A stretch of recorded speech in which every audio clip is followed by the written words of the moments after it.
mensagens da série no versículo 42, mas hoje nós estaremos lendo o versículo de número 47 para complementar aquilo que Deus tem nos falado sobre uma igreja autêntica. Já vimos que uma igreja autêntica, ela é uma igreja disponível e disposta a aprender. Vimos que essa igreja que é disposta a aprender é uma igreja que cuida das pessoas, é uma igreja que mantém comunhão para que possa cuidar dessas pessoas. Não há como cuidar de alguém sem manter comunhão com ela, porque talvez esse cuidado seja superficial e não bíblico. O cuidado bíblico é o cuidado do discipulador para com o discípulo, é o cuidado do caminhar junto. Aquilo que a gente repete aqui muitas vezes, é vida na vida, é caminhar com aquele irmão o tempo inteiro se preocupando com tudo que acontece. E vimos também que a igreja autêntica é uma igreja que adora, e adora de uma maneira toda peculiar. Não é uma adoração qualquer, é uma adoração com propriedade, é uma adoração que ela é alegre e reverente, é uma adoração que respeita a formalidade do culto, mas é uma adoração que se estende com prática de vida e pega também a informalidade do dia a dia nas nossas casas. Esses três elementos nós vimos ao longo dessas 4 mensagens da série, anteriores a essa aqui. E vimos também, dentro desse versículo, que a igreja primitiva era uma igreja inflamada pela descida do Espírito Santo, uma igreja que tinha muito real e muito viva a missão dela, porque era recente a assunção de Jesus Cristo, e era recente o tempo em que Jesus havia passado, era recente o ensino dos apóstolos, e aquela igreja preocupava-se em manter aquele ardor frequente para poder continuar sendo uma igreja autêntica. E esse ardor, essa chama, ela precisa ser mantida ao longo do tempo, porque quem alimenta essa chama é o Espírito Santo de Deus. E como vocês assistiram um filme aí que a gente já deve estar no 3, Deus ele não está morto. 1, 2, 3. Deus, não tem 3 não? Tem sim, já tem 3. Deus não está morto. E o Espírito Santo, ele não está morto, embora, segundo a palavra de Deus, nós apagamos a atuação do Espírito Santo dentro de nós mesmos. A palavra de Deus nos orienta, e Paulo vai nos orientar a não apagar o Espírito Santo, ou seja, não ofuscar a ação do Espírito Santo na nossa vida por causa dos nossos interesses. Quando nós buscamos o nosso interesse, a satisfação própria da nossa vida, sem ouvir a voz do Espírito Santo de Deus, é como se nós estivéssemos apagando o Espírito Santo, ou seja, a evidência do Espírito Santo já não vai mais existir na sua vida, e sim a evidência de um homem que quer fazer as suas próprias vontades, de um ser humano que quer fazer as suas próprias vontades. Essa igreja, a igreja primitiva, que é um modelo a qual nós estamos aprendendo, e foi por isso que a história da igreja primitiva foi marcada pela atuação poderosa do Espírito Santo de Deus, e é por isso que está relatado na palavra. E talvez, como falei de manhã, seja por isso que muitas pessoas não conhecem a igreja autêntica, porque não estão lendo a palavra. Porque se ler a palavra, vai conhecer a característica da igreja autêntica, que é essa igreja aqui.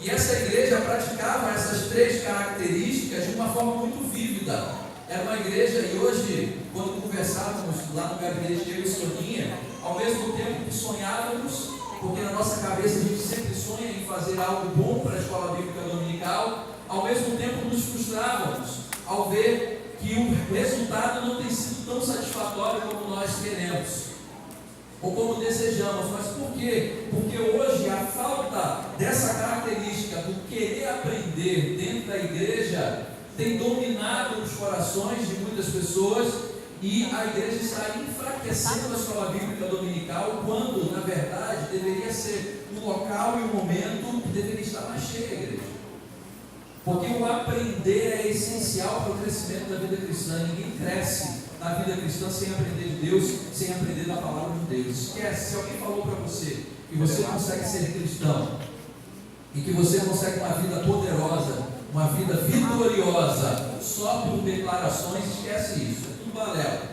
Eu afirmo para vocês, não pela minha autoridade, mas pela autoridade das Escrituras: vida poderosa não é aquela de autodeterminação. Vida poderosa é aquela que está pautada na palavra de Deus. Aqueles que conhecem a palavra de Deus e praticam o que está aqui, esses têm vida poderosa e vitoriosa. Quer ter vida vitoriosa? Quem quer ter vida vitoriosa? Amém. Alguém quer ter vida de derrota? Não. Então, vida vitoriosa. Quer ter vida vitoriosa? Palavra. Estude, queira aprender. Começa pela escola bíblica dominical, da sua igreja, porque lá você aprende. E você leva para casa a reflexão durante a semana e estuda lição. Estudar a lição é algo passado, parece, né? Porque estudar a lição era uma prática. Eu cresci, e louvo a Deus por ter crescido dentro da igreja. Aí eu vou defender o meu peixe, o meu povo. Louvo a Deus por ter crescido dentro da Igreja Batista, que é reconhecida uma igreja bíblica, uma denominação que se preocupa com o estudo da palavra. Eu cresci aprendendo da palavra da escola bíblica dominical, fazendo minhas leituras diárias, refletindo sobre aquilo que era o tema da lição da semana. Eu cresci dessa maneira. E hoje, tudo aquilo que Deus tem operado em minha vida, na vida da minha família, é fruto daquilo que foi plantado há muito tempo atrás pelos meus pais.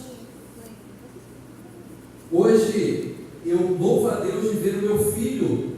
Ontem foi esse dia, o meu filho me convidando para ir orar junto. E é uma coisa maravilhosa. Vocês precisam estar lá no quarto para ver as árvores orando. É uma coisa maravilhosa. Mas eu louvo a Deus porque quando Ele me chamou para orar junto, pai, vamos orar todo mundo junto hoje, como família, porque pela correria do dia a dia, normalmente eu chego, as árvores estão dormindo. Quem ora com as árvores é mamãe. Mas naquele dia, ontem, papai estava em casa à noite. Então papai vai fazer o quê? Vai orar. Mas por quê? Por que isso está sendo cultivado dentro daquele lar? Não que seja o lar perfeito, nós estamos buscando a perfeição em Cristo Jesus com todos os nossos erros. Indiferente aos nossos erros, Deus está fazendo com que o nosso lar cresça, e o seu lar também, independente dos seus erros. Você precisa buscar a Deus, buscar a palavra de Deus e aprender, porque aprendendo você ensina, e a sua geração não será derrotada pelo inimigo, como a gente tem visto por aí, muitas gerações sendo derrotadas. Mas a gente precisa se dedicar a esse estudo da palavra. E essa igreja tinha essa característica, também tinha a característica da comunhão, do cuidado, da adoração. E essas três atividades estavam juntos com esse ardor que eles tinham, eles estavam inflamados pelo Espírito Santo de Deus. E aí uma reflexão inicial para a gente: há quanto tempo você não é mais inflamado pelo Espírito Santo de Deus? Quanto tempo você não entra mais no teu quarto e sente o Espírito do teu lado, o Espírito Santo de Deus dizendo para você o que você tem que fazer? Qual a tua direção para o dia? Há quanto tempo você não sente mais o Espírito te impulsionar e o teu coração arder para que você testemunhe do Evangelho? Essa igreja tinha isso muito latente. Nós precisamos resgatar isso na nossa vida, porque não é falta de elemento e nem de presença do Espírito Santo. O Espírito Santo, ele está presente nas nossas vidas durante o tempo inteiro. Basta apenas que nós falemos com ele. Você costuma orar ao Espírito Santo de Deus? Vou ensinar aqui, fora do contexto da mensagem. Você costuma orar ao Espírito Santo de Deus? Deve orar ao Espírito Santo de Deus. Normalmente a gente não ora, a gente não dá nome àquilo ou a quem nós estamos orando. Por que você não clama e diz: ó Espírito Santo de Deus, inflama o meu coração, eu quero anunciar a tua palavra com intrepidez. Ó Espírito Santo de Deus, eu preciso ser fortalecido pelo poder que vem de ti, porque eu sou incapacitado. Ó Espírito Santo de Deus, passe bálsamo no meu coração, porque tu estás aqui comigo e eu preciso desse conforto. Ó Espírito Santo de Deus, ore. Seja inflamado por esse Espírito, para que essas atividades e essas características do estudo, da comunhão e da adoração sejam presentes na sua vida. Mas, analisando essas três características, que é da vida interior da igreja, talvez, e como tem acontecido em alguns lugares, talvez dê margem para interpretações equivocadas sobre esse texto. E eu vou dizer uma que tem sido danosa ao longo do tempo, mas hoje também conversava com o Marli sobre isso, pela graça de Deus está perdendo força. A interpretação equivocada de Atos 2, 42, tem causado um fenômeno chamado dos desigrejados, ou os sem igreja. Por quê? Porque se você analisar apenas essas três características e essas três atividades de forma isolada do contexto bíblico, do contexto desse texto, você vai pensar que essa igreja é uma igreja que vive uma vida voltada para o seu próprio umbigo. Porque estudar, manter comunhão com os nossos irmãos e adorar a Deus é característica da vida interior da igreja. É característica que nós executamos aqui dentro do templo, que nós executamos no nosso ciclo de comunhão.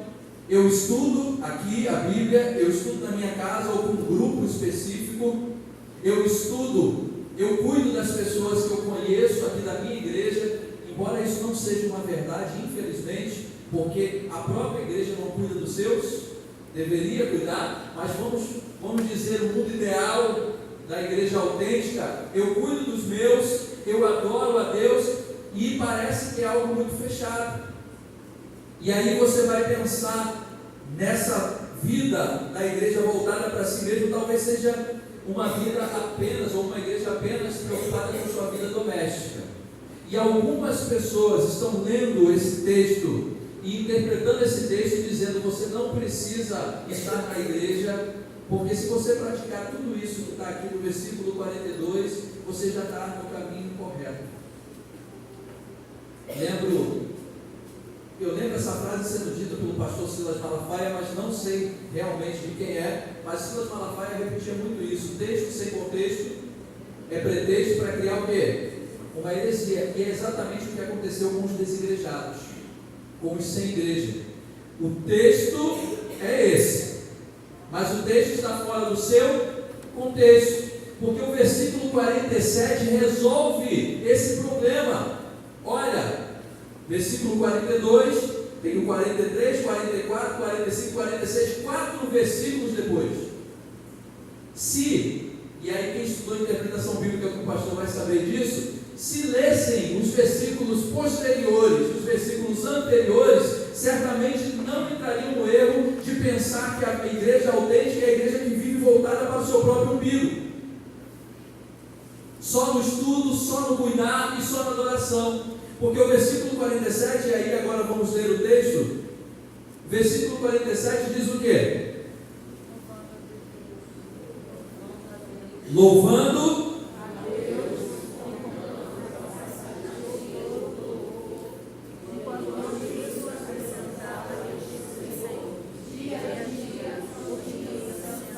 Vamos ler todo mundo de novo, olhando para cá, em uma única voz. Louvando a Deus e contando com a simpatia de todo o povo. Enquanto isso, acrescentava-lhes o Senhor, dia a dia, os que iriam sendo salvos. Nova versão internacional: louvando a Deus e tendo a simpatia de todo o povo, e o Senhor lhes acrescentava todos os dias os que iam sendo salvos. O versículo 47 resolve um provável entendimento equivocado do versículo 42. A igreja, embora estivesse a sua vida interior e na sua autenticidade, como igreja autêntica, fosse uma igreja que estuda, uma igreja que cuida e uma igreja que adora, no versículo 47 diz que essa igreja, e é a característica hoje, para encerrar a série de mensagens, é uma igreja que evangeliza, é uma igreja que é cuidada por Deus, é uma igreja que é tratada por Deus, mas é uma igreja que externa esse tratamento e essa mensagem para os que estão fora. Não é uma igreja que se preocupa apenas em cuidar de si, mas se preocupa com os que estão solitários, os perdidos que estão lá fora. Não é uma igreja egoísta que quer o benefício só para si mesmo, mas é uma igreja que, depois de experimentado o benefício, ela quer estender aos outros. Essa é a essência dos salvos. Quem é salvo em Cristo Jesus, quem realmente recebeu a redenção em Cristo Jesus, não se contenta em ter só para si. Aqueles que são salvos em Cristo Jesus, quando experimentam da salvação verdadeira e se apoderam da graça de ser salvo, não quer que isso fique só para você, não quer que isso seja algo particular seu, mas quer contribuir para que os outros conheçam também essa salvação. Não é isso que nós fazemos? Como igreja, nós nos reunimos para quê? Só para adorar?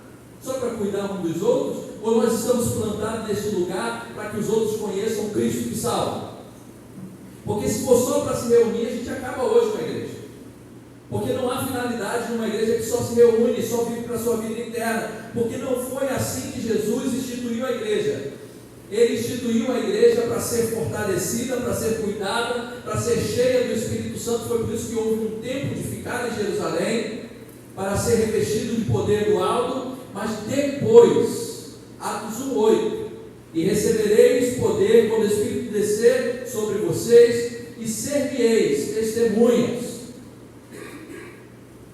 Ficar em Jerusalém é para receber poder, e essa é a dinâmica da igreja. Nós vemos que participamos da vida da igreja para ser cheios do Espírito Santo de Deus, mas só para ficar cheio? Só para andar estufadão? Os obesos gostam? Não. Depois de alimentado, cheio de substância, cheio de poder, eu vou para onde? Para fora. Eu vou para aqueles que precisam, eu vou para os perdidos, para os solitários. Esse desequilíbrio de uma igreja que cuida só de si não existia na igreja primitiva. Era uma igreja que, ao mesmo tempo que cultivava a vida de comunhão, de aprendizado, de adoração muito intensa, era essa igreja que também tinha uma atividade missionária muito forte. O versículo 47 diz: louvando a Deus. A descrição daquilo que eles estavam fazendo, louvando a Deus, adorando, cuidando uns dos outros. Mas a segunda parte aí diz que tendo o quê? A simpatia de todo o povo. Esse texto para mim é muito confrontador. Você já fez essa pergunta, se a sua igreja é simpática? Você já fez a pergunta se a sua igreja é simpática? Porque como igreja eu preciso ser simpático. Eu preciso cair nas graças, como alguns outros textos dizem. Caía nas graças de todo o povo. Eu preciso ter identificação. Eu não posso ser aquele que é mal visto e excluído. Não estou falando da oposição. A Bíblia diz que existem opositores, que existem aqueles que perseguiriam a igreja. Não estou falando dessa classe de pessoas, ou dessa classe de espíritos malignos, porque eu estou falando da vida comum nossa, do dia a dia. Você é simpático? As pessoas querem conhecer o seu Jesus porque você é simpático? Essa igreja, ela tendo as três características do estudo, da comunhão, da adoração, ela refletia isso em simpatia, para alcançar as vidas. Esse versículo 47, e é o que eu vou me ater nessa noite para a gente caminhar, o relógio de lá diz que são 7h25. Então nosso culto vai até umas 9 horas, eu tenho 1h e 35 minutos ainda de pregação. Dá tempo da gente terminar. Talvez passe uns 5 minutos. Esse versículo que nós lemos, o 47, vai nos ensinar só 3 características, só 3 verdades sobre o evangelismo que era praticado por essa igreja. E a igreja autêntica, como era a igreja primitiva, como devemos ser todos nós, é uma igreja que evangeliza. Não existe igreja autêntica sem evangelismo. Pastor, está meio contraditório. Semana passada o pastor falou que a responsabilidade principal da igreja não é o evangelismo. Sim, mantenho o que disse e reafirmo: a responsabilidade principal da igreja é a adoração. Porque se a igreja não tem relacionamento com Deus e não é responsável nesse relacionamento com Deus, ela não pode e não está habilitada a evangelizar, a cumprir a grande comissão. responsabilidade e comissão. Nós estamos falando agora de responsabilidade ou de comissão? De comissão. A responsabilidade de adorar a Deus, de manter esse contato, estudamos domingo passado. Agora estamos falando da comissão. O que você vai fazer depois de ser alimentado por Deus, orientado pelo Espírito Santo de Deus? O que você vai fazer nessa comissão? E a igreja primitiva expressa isso, que assumindo a sua responsabilidade, eles também assumiam a prática da comissão e da sua missão, que era reconciliar o mundo com Deus. E tem 3 verdades aí nesse versículo sobre esse evangelismo que era praticado na igreja primitiva, que eu queria refletir com os irmãos. O primeiro, o próprio Senhor Jesus realizava esse evangelismo. Por que é importante saber isso? Que era o próprio Senhor Jesus que também realizava o evangelismo. Durante certos tempos da vida da igreja, a gente pode se sentir tentado a achar que somos nós que salvamos. Inclusive, às vezes, por descuido, cometemos o erro de perguntar: quantas vidas você já salvou? Quantas almas você já salvou? Ninguém é que salvou nenhuma alma. Até hoje, eu não conheço um homem, a não ser Cristo Jesus, que tenha salvado alguém. Não conheço. Se tiver, me apresente, que aí eu vou ter que entrar em crise e jogar a Bíblia de lado. E mudar de religião, mudar de crença, de fé. Porque não existe na terra. Temos hoje de manhã Atos 4,12. O que diz lá? Porque também, debaixo do céu, nenhum outro nome há dado entre os homens pela qual devamos. A Bíblia mente? Não. Deus mente? Não. Então, em nenhum outro há salvação. Salvação só em Cristo Jesus. Então, nenhum homem salva ninguém. A igreja primitiva é clássico e a gente consegue enxergar isso, que o próprio Senhor realizava essa obra evangelizadora. É óbvio e é certo que ele realizava essa obra evangelizadora muitas vezes através do ensino dos apóstolos, do testemunho pessoal, da prática de amor, da vida de amor daquela igreja, mas ele realizava pessoalmente, porque segundo a palavra de Deus, ele é o cabeça, ou é a cabeça da igreja. Onde é que está isso na Bíblia mesmo? Também, Colossenses 1,8 diz o quê? Colossenses 1,18. Quem achar pode ler para mim, para ajudar.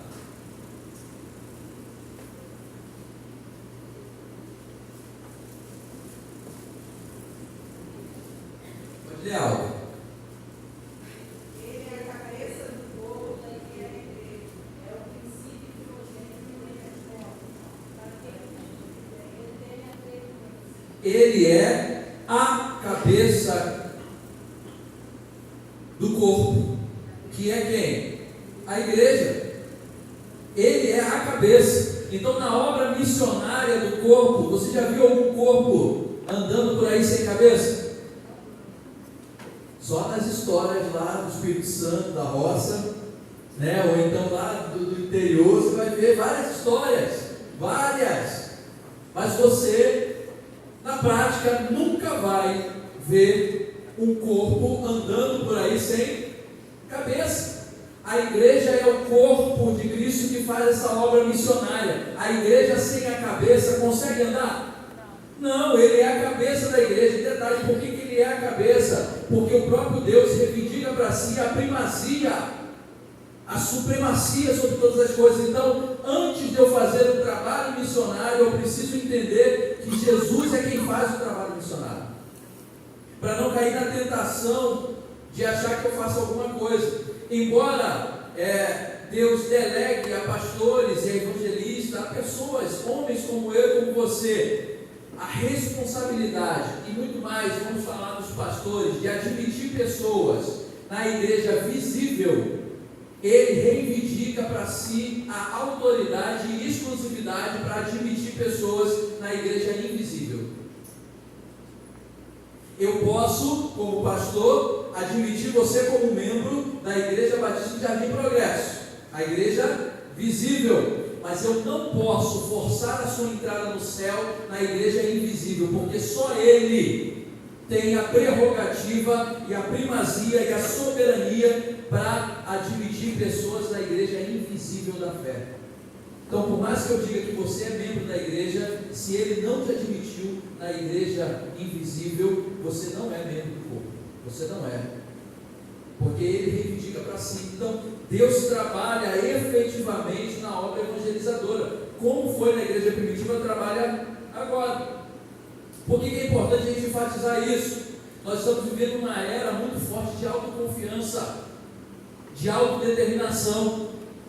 Os homens estão confiando em si próprios e dizendo: olha, eu vou pregar, e hoje vai ser dia de converter umas 10 mil pessoas, porque eu vou pregar. Nos esquecemos que quem convence o homem do pecado, da justiça e do juízo é quem? É o Espírito Santo. Só Ele pode abrir os olhos dos cegos, só Ele pode dar vida às almas mortas. Dá uma olhada no cenário que você vive hoje na sua cidade.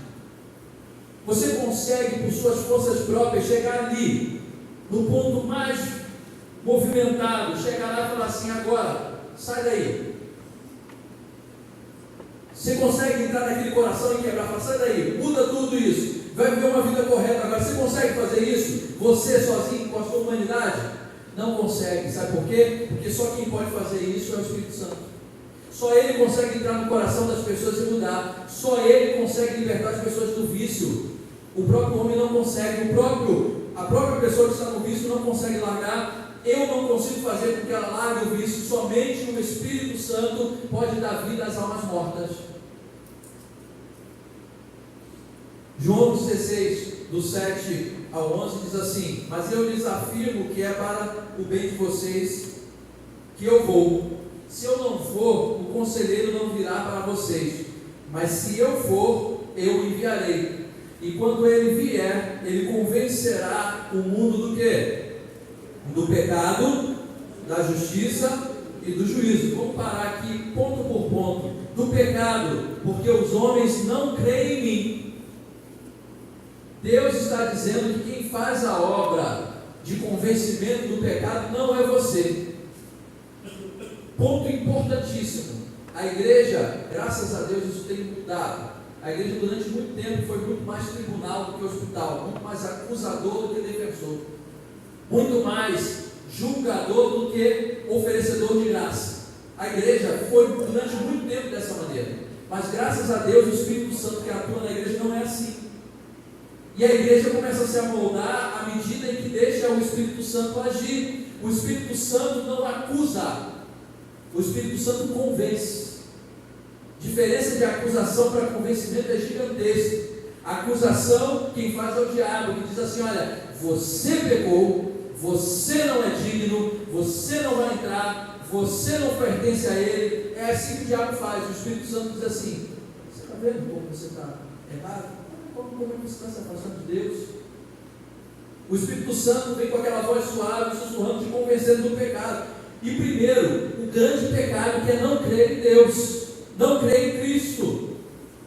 A gente se preocupa com tantos pecados, nos preocupamos com pecados sexuais, com pecados com relação à violência, pecados, e não nos preocupamos com o maior pecado, porque o maior pecado é o não crer em Cristo Jesus. E aí eu digo para você, tem muita gente que está dentro da igreja e está cometendo esse pecado, porque com a boca diz que crê, mas com as atitudes não crê em Cristo. Porque se cresce, e a palavra de Deus é muito clara quando diz isso, quem crê na palavra de Deus faz o que com ela? Pratica. Por quê?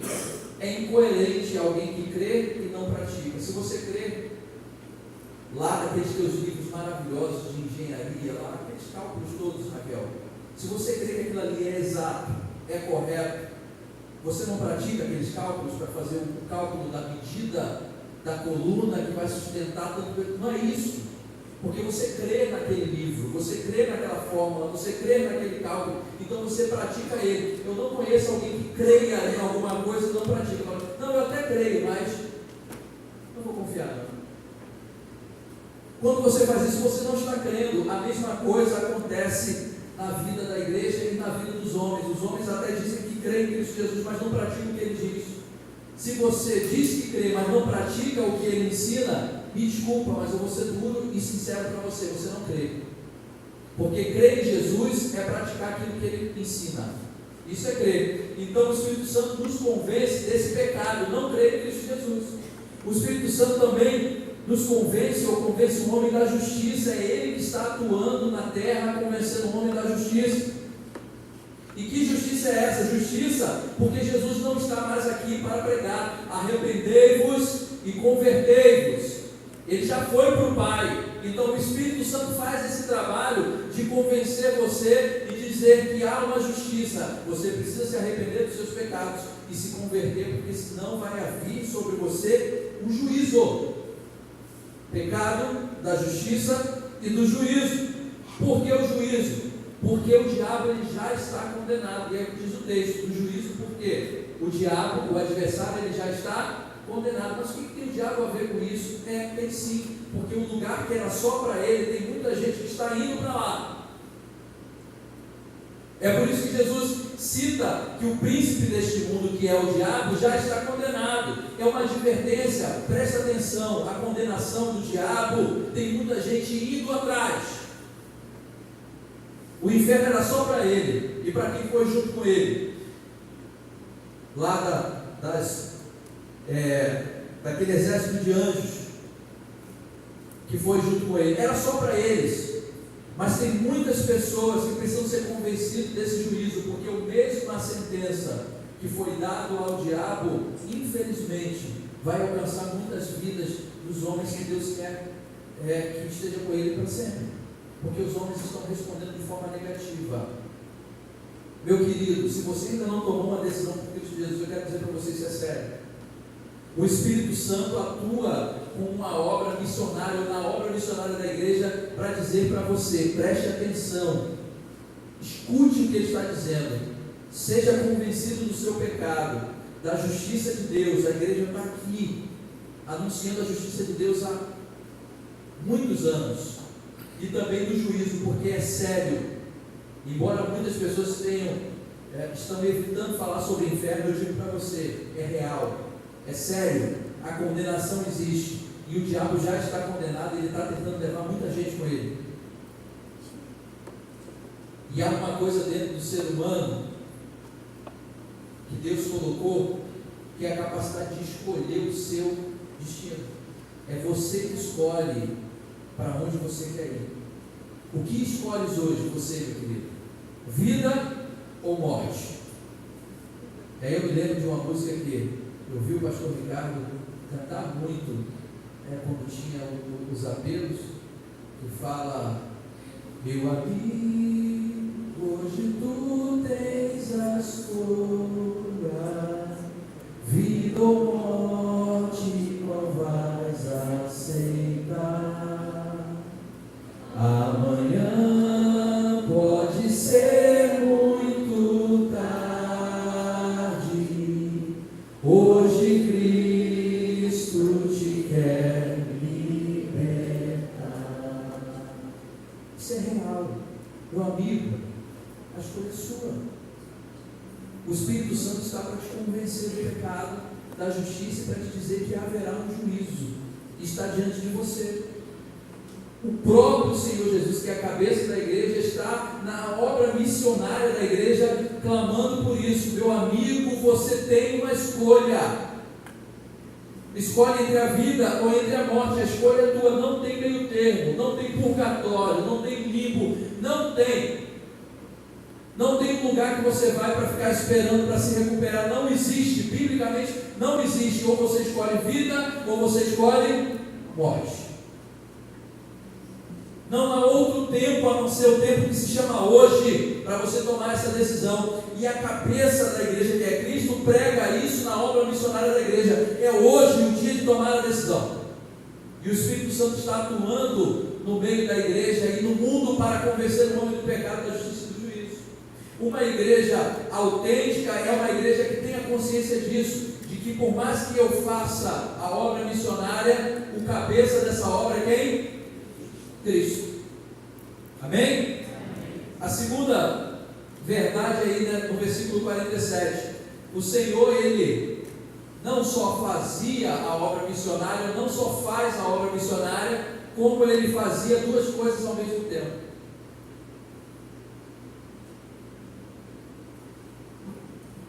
Ele, segundo o versículo 47, Ele acrescentava os que iam sendo salvos. Ele não somava as pessoas à igreja sem salvá-las, e nem salvava as pessoas sem acrescentá-las na igreja. Essas duas coisas caminhavam juntos e caminham até hoje. Não há como você ser salvo e não caminhar com a igreja. E também não há correção em você caminhar com a igreja e não ser salvo. São dois erros cruciais e danosos no tocante ao acrescentar que a igreja comete hoje. O primeiro, tentar lotar a igreja de pessoas não salvas. É um erro. Você olha, talvez, vamos botar um parâmetro, uma referência, falando de uma igreja que eu posso falar bem dela, então vamos falar, parâmetro de referência de igreja cheia. A gente olha para a igreja da Lagoinha, lá em Niterói, gigantesca, muitos membros. A gente olha o número de membros e diz, precisamos lotar Jardim Progresso também. Ei, lotar a igreja de pessoas não salvas não é obra missionária. Não estou dizendo que as pessoas que estão na Lagoinha não são salvas, eu estou dizendo a dimensão da igreja.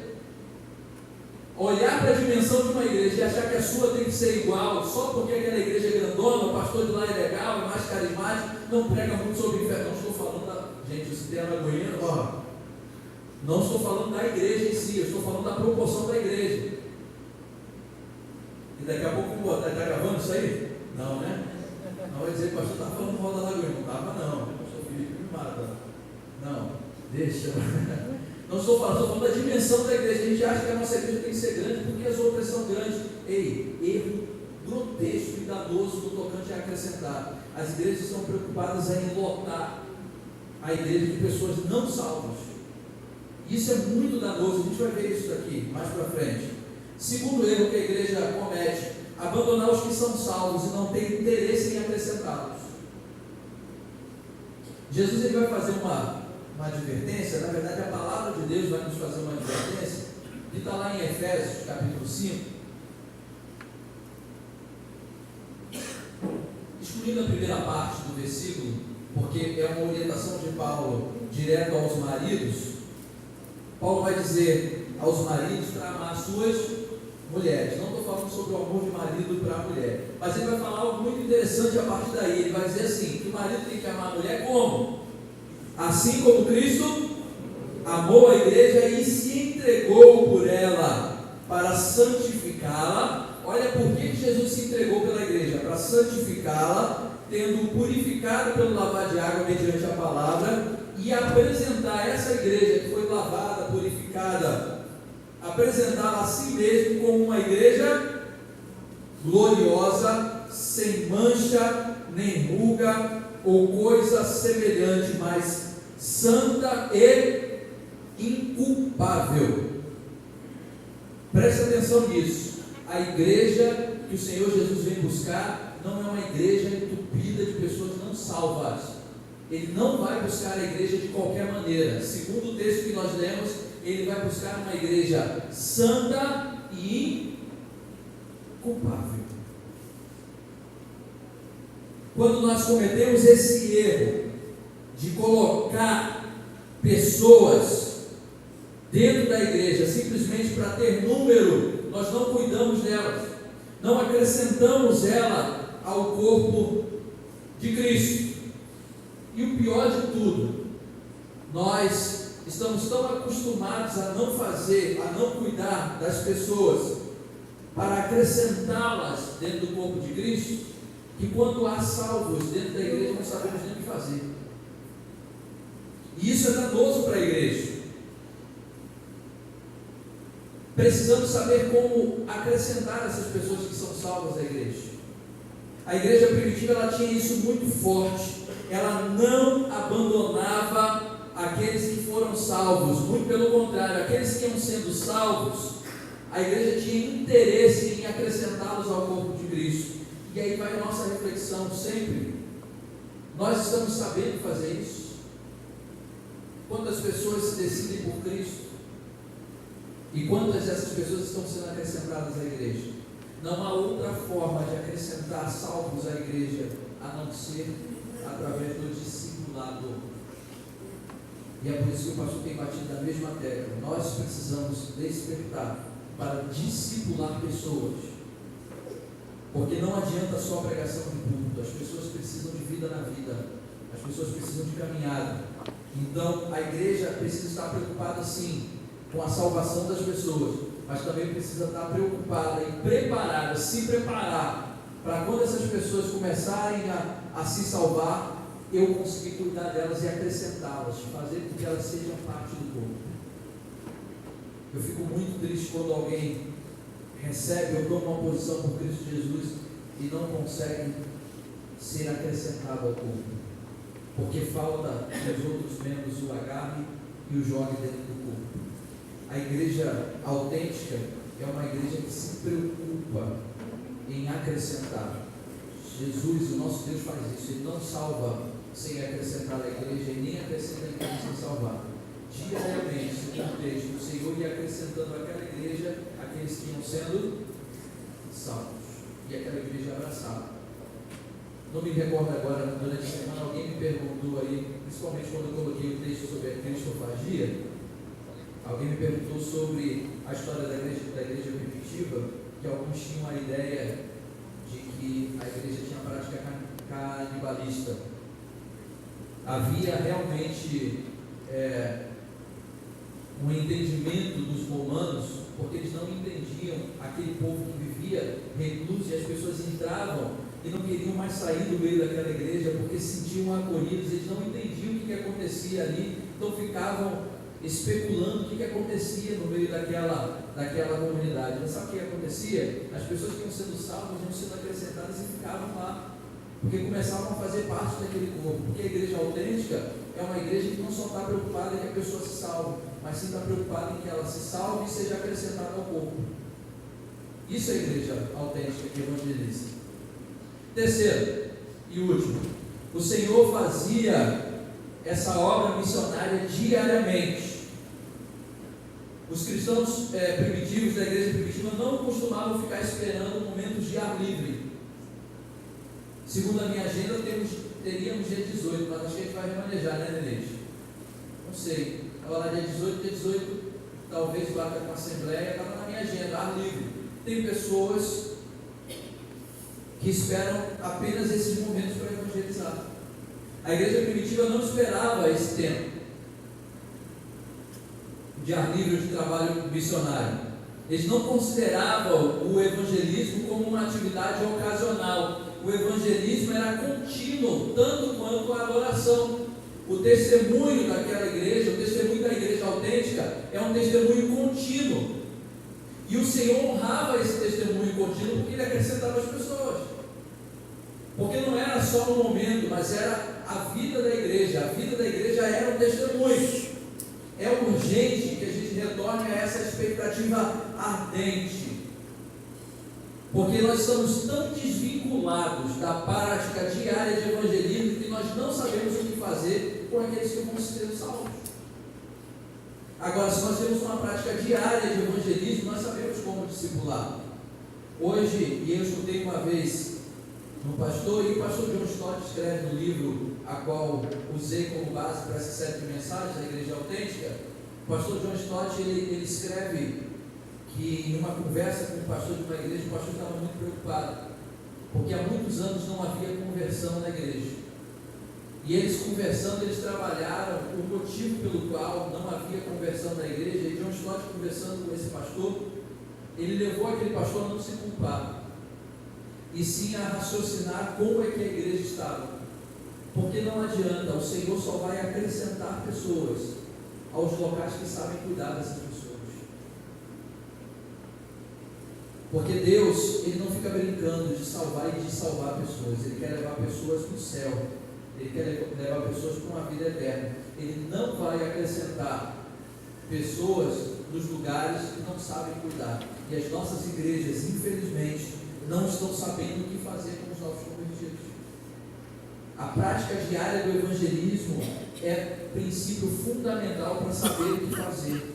E não ficar esperando momentos ocasionais, não ficar esperando apenas a classe dos catecúmenos, que pela misericórdia de Deus, embora com o descontentamento de alguns, aqui na igreja não tem mais classe de novos convertidos. Porque isolar um novo convertido em uma sala com o pastor só faz ele se identificar com o pastor. Eu quero que o novo convertido se identifique com a igreja e seja parte do corpo da igreja. Porque essa é a prática da igreja autêntica, uma igreja que acolhe os que vão sendo salvos e quer ver vidas sendo salvas aqui neste lugar. Meu querido, a responsabilidade não é do pastor, a responsabilidade é sua, é nossa como igreja. Pessoas para ser salvas e serem acrescentadas nesse lugar, a igreja precisa viver diariamente o evangelismo para poder cuidar dessas pessoas, porque o trabalho de Jesus é um trabalho simultâneo, ele salva e acrescenta.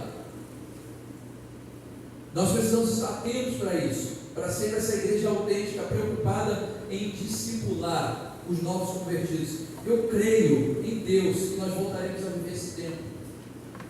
Eu creio em Deus que você não vai encarar essa palavra agora à noite, talvez tenha encarado um pouco duro ao seu coração, como algo ruim, você vai encarar como algo desafiador, porque nós, como igreja, precisamos viver essa expectativa e fazer provisões para edificar a vida dos que vão ser salvos. Amém? Amém. Concluindo a série de mensagens toda. Se você olhar para todas as marcas que essa igreja tem, a igreja que aprende, uma igreja que cuida, uma igreja que adora e uma igreja que evangeliza, você vai ver que todas essas marcas, essas 4 marcas, envolvem relacionamento. A igreja que aprende é uma igreja que se relaciona com os apóstolos. E o que é os apóstolos? Se relaciona com o ensino apostólico. A igreja que aprende precisa ter relacionamento com a Bíblia. A igreja que aprende, ou a igreja autêntica, ela precisa se relacionar com aquilo que está sendo ensinado como doutrina apostólica, porque foi a doutrina que o Senhor Jesus deixou na sua palavra para que nós seguíssemos. A igreja lê a Bíblia, a igreja pratica aquilo que lê. Segunda característica da igreja, que é o cuidar, mostra um outro tipo de relacionamento, um relacionamento entre si. A igreja autêntica é a igreja preocupada em se relacionar, em cuidar das pessoas, em compartilhar. E já vimos isso com muita propriedade. Terceira característica da igreja é a igreja que adora. É uma igreja que se preocupa com o seu relacionamento com Deus. Eu não tenho nada para oferecer se eu não tiver relacionamento com Deus. Isso está muito claro na nossa mente, no nosso coração. Se você não fortalece seu relacionamento com Deus, você não pode evangelizar. Você não tem condições, você não está apto a fazer isso. Porque a gente só consegue oferecer aquilo que a gente tem. A palavra de Deus diz que a nossa boca fala daquilo que está cheio o quê? O coração. Se você não enche seu coração de Deus, não há como você anunciar esse Deus. Enche o teu coração de Deus, se relacione com Deus. E o quarto relacionamento nessas características é o relacionamento com o mundo exterior, com as pessoas lá fora. A igreja que se relaciona com o ensino, que se relaciona entre si, que se relaciona com Deus, também se relaciona com as pessoas que necessitam e que estão lá fora necessitando. Essas são as marcas da igreja autêntica. Talvez você encontre muitas outras, mas essas são basilares, são pilares para uma igreja que não se perde no meio da modernidade. Uma igreja que não vai surfando conforme a onda. Uma igreja que não está preocupada com o modismo ou com o que está na moda agora. Se é o culto com luz acesa, luz apagada, se é o culto com ar livre, não ar livre, se é o culto com 1 hora de duração, 2 horas de duração, não. É uma igreja que se preocupa com os relacionamentos. Essa é a igreja autêntica. Amém? Amém. Vamos colocar em pé, eu quero orar pela sua vida. É o final dessa série de mensagens. Fica um desejo no nosso coração, pelo menos no meu filho, porque a cada dia eu quero crescer mais no Senhor, eu quero ser essa igreja autêntica. Você quer? Amém?